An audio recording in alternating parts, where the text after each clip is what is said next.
What if I were to tell you that right now there is cutting edge technology from a company, instead of burning a rock and then dealing with the adverse consequences of it, we can now transform coal, that rock, into an actual clean energy source and then burn it. Welcome to Insomnia Rants, where we cover impossible topics that keep us up at night. Let's talk clean coal. Choose to go to the moon and dislocate and do the other things, not because they are easy, but because they are hard.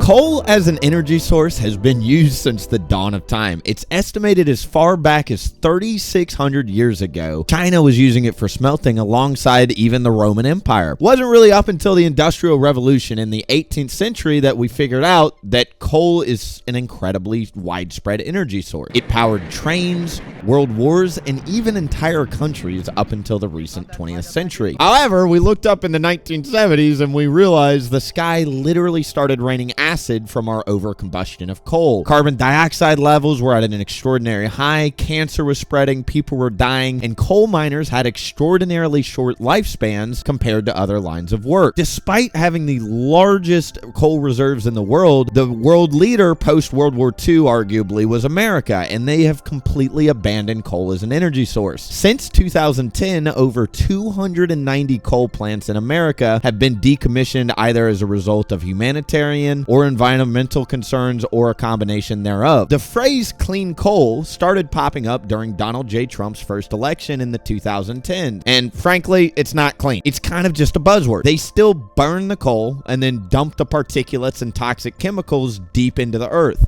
So we're still polluting the earth, we're just not burning it into the atmosphere. You can do this for yourself. If you just go to Google or YouTube and type in the phrase clean coal, you're gonna get a lot of buzzwords, and it seems like all these ads are just promoting coal companies. You see, the root issue that clean coal and the quote-unquote clean coal argument has had up until now is that we're still burning coal. When you burn coal, if you don't know, it creates a lot of byproducts, including sulfur dioxide, nitrogen, carbon dioxide, mercury, heavy metals. There's particulates that just pollute the environment, and there's all sorts of these other adverse chemicals that these companies have to deal with and get rid of simply through the process of burning coal. I mentioned it earlier, but America has the largest coal reserves in the world. It is estimated at 249.8 billion short tons. The issue is, despite having all of this black rock in these mines and all around the country, we can't just dig up the rock and burn it because burning it produces all these chemicals. It's just not feasible to actually try and burn this very, very toxic rock and then somehow pump this toxic aftermath, these byproducts, somewhere into the earth, into the air. No matter which way you cut the pie, you're always going to be burning off toxic chemicals. Two smart cats back in the day, Matthew McCann and Joseph Witherspoon, had a really good idea. How about instead of approaching the same formula that fails over and over and over, burn the rock, deal with the consequences of the rock, and then use the energy and pretend like the consequences don't exist, they said, whoa, we need to step back for a second. We can't do that. We need to fundamentally change the way in which we extract energy from coal. It started with a question. What if we could take this black rock, transform it into something useful, take out all the bad chemical properties, repackage and repurpose those properties and sell them to actual organizations and companies that need those products. And then what we've got with this leftover product is clean energy. As you might imagine, here's the hard part. How do you extract the chemicals on the front end without damaging the environment? Stay with me for a second because this might get confusing. A lot of the current narrative regarding clean coal, what they'll do is they will actually wash the coal in like washers to remove the chemicals. They'll do a lot of things where they're just essentially trying to minimize the impact of burning coal. So what they'll do is they'll try and extract as much as they can. What they extract, they'll pump underground, and that's that. This is what the current quote-unquote clean coal buzzword is referring to. They're washing out the coal, removing as many impurities as possible, but they're still burning the coal. It's an effort to minimize the negative consequences, not an effort to fundamentally change the way in which we go about burning clean coal. It doesn't actually stop the environment from having to deal with the adverse consequences. Even if it's minimized, there's still going to be huge environmental impact over time if we were to switch to this model. All that coal in America, even if it's a very, very small impact, if we're still pumping in negative chemicals into the underground, it's still going to have a huge impact if we aggregate that out over every coal plant that could potentially be opened with this new quote-unquote clean technology. This is where the company we've been discussing fundamentally differs from every other company out there right now. There's a brand new startup called Frontieris North America. And unlike everything we've just discussed, they are fundamentally changing the way in which we go about cleaning our coal. You may have heard of this buzzword called carbon fractionation, and it was really, really popular 8 to 10 years ago, but essentially it's where you take coal, which is made of what we want, called carbon and hydrogen. That is what also is an oil, and that's what creates the energy. Carbon and hydrogen are the desirable atoms. These are called hydrocarbons. Carbon fractionation is essentially where you take this coal, and again, kind of like we've been discussing, this is what every other company is doing. They're trying to wash it, rinse it, remove the undesirable attributes and atoms from the carbon without actually taking into account that there's a second bucket of undesirable chemicals that they still have to deal with, even though they're still quote-unquote cleaning the coal and getting more refined, cleaner coal. I hope that made sense. What this company is doing is something fundamentally different. Instead of pumping the coal into washers and removing the impurities and putting them in buckets and pumping them underground, this company has developed brand new technology where, to my understanding, they are essentially heating up and cracking the coal in these new machines and power plants that they are actually going to make. They're developing an $850 million plant in Virginia that is now being built. What this process does, heating up the coal and cracking it, is it actually separates out all of the undesirable atoms or chemicals, so that way they can repurpose these chemicals into things such as jet fuel, diesel, sulfuric acid, which is used in a lot of chemical products. But as you can see, this process of cracking the carbon allows them, with literally zero waste, they have developed and refined this process to where it is a closed circuit, zero waste process. The hydrogen that is generated from this process goes back into the closed circuit to fuel the entire thing, and it creates actual clean coal, not buzzword clean coal. This fast carbon, which they've also patented, is now the true version of clean coal that we need. When you burn this carbon, it's not actually releasing toxic chemicals into the air. I do want to be crystal clear, it's still not a perfect process. There still will be byproducts as a result, but it is so much more efficient and so much more clean than any other version of coal we have ever produced through any process. Now, if you're anything like me, when you hear all this sounds too good to be true.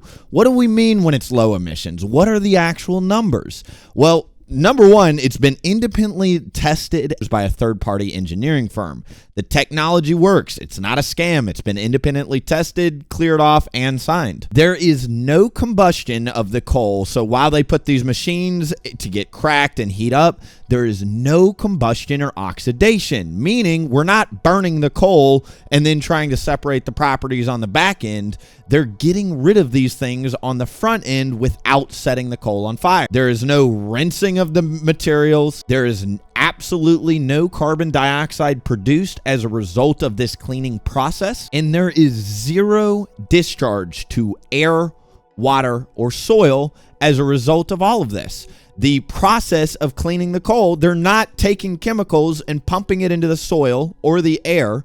They're repurposing and repackaging all of it. You can use this thing for things like, as I mentioned, diesel, aviation fuel, the chemicals needed for jet fuel. While jet fuel won't be amazing, we're now going to have a clean energy source as a byproduct makes jet fuel. We're now going to have a process that cleans coal and delivers things like hydrogen, methane, aviation fuel, jet fuel, diesel, and all of this is a net win. Again, to be crystal clear, they use the phrase low emissions, but it's not pumping chemicals into the ground or the earth. There may be emissions, but it is nowhere near what we see with the oil and the gas industry, the current carbon dioxide production of coal, and frankly, just the minimization efforts that the buzzword of clean coal is currently implying. And most importantly, if you're thinking, what does that phrase low emission mean? Is this actually changing? It's meeting all greenhouse gas reduction initiatives and passing these tests with flying colors. In other words, it's low enough emissions that it's not hurting the environment. As I mentioned, they're opening an $850 million plant in Virginia, currently under construction, and they've got aspirations of expanding to Texas, Canada, Montana, and then internationally. Frankly, this is technology that is going to change the world. Now, coal is still a fossil fuel. It will run out at some point if we switch our entire economy to using this clean energy. But it is estimated it will take 500 years for the coal reserves in America to run out if we start switching right now to fully running our country off coal. Solar power is considered the most abundant source, but a 500-year runway for us to develop technology to actually get off fossil fuels. Now, that's an actual conversation we can have. I feel like a lot of these people that want to change climate, greenhouse initiatives, they forget we have a world to power. Energy is the most important thing to our world. We can't just turn off the lights. We have to have some sort of runway to get us the technology to where we can truly power the planet with 100% renewable energy sources. To me, this is the runway to get there. Now, I want to be crystal clear. The process of getting raw coal is still pretty dangerous, and that industry is going to need to get complete rehauls if this energy actually comes back to America and or the rest of the world. We're going to have to develop new standards that protect our coal miners from the hazardous conditions they were once exposed to in the past. The other thing is we've got to hold the coal mining companies, these raw coal mining companies, accountable because they're known to literally just blow up entire mountaintops in the pursuit of getting coal. It's the most efficient way to do it. If this technology comes back, and coal is one of the things that replaces the world and or our primary energy source, we have to hold these companies accountable. That will also have to go hand in hand. But frankly, the hardest part is developing the technology, and the technology is here. And for my American audience, think about the amount of jobs that would get brought back to this country. There used to be something like 900,000 miners, and this is back when coal burning was still pretty inefficient and not good for the environment. This would absolutely help people get jobs again, and it would bring back so much economy, not only to America just with the jobs, but even on the international stage. China has huge coal reserves. India has huge coal reserves. If this technology works, it's going to open up tons and tons of jobs. And in this day and age of AI, I truly think that humans are going to have to stop coding and doing software because, frankly, that's getting replaced by AI. You know what AI can't do? They can't go on a mine and hit a rock and make sure that the coal gets delivered correctly. I'm sure they'll eventually develop robots to do this stuff, but it doesn't change the fact it's going to open up a ton of jobs, robot assisted or not. Clean coal or not, the underlying implication of this video is if this technology works, it will change the world. It's not a question. We just have to make sure the technology works, and from independent verified engineering firms to also their technology and this plant they're building, which will prove it in real time, I think this is the next step personally. Thank you guys so much for watching. This was today's impossible topic, clean coal. Let me know what you guys thought in the comment section. If you have topics or video recommendations for future videos, make sure to let me know. Until then, just keep in mind there can be multiple truths depending on your perspective. See you in the next one.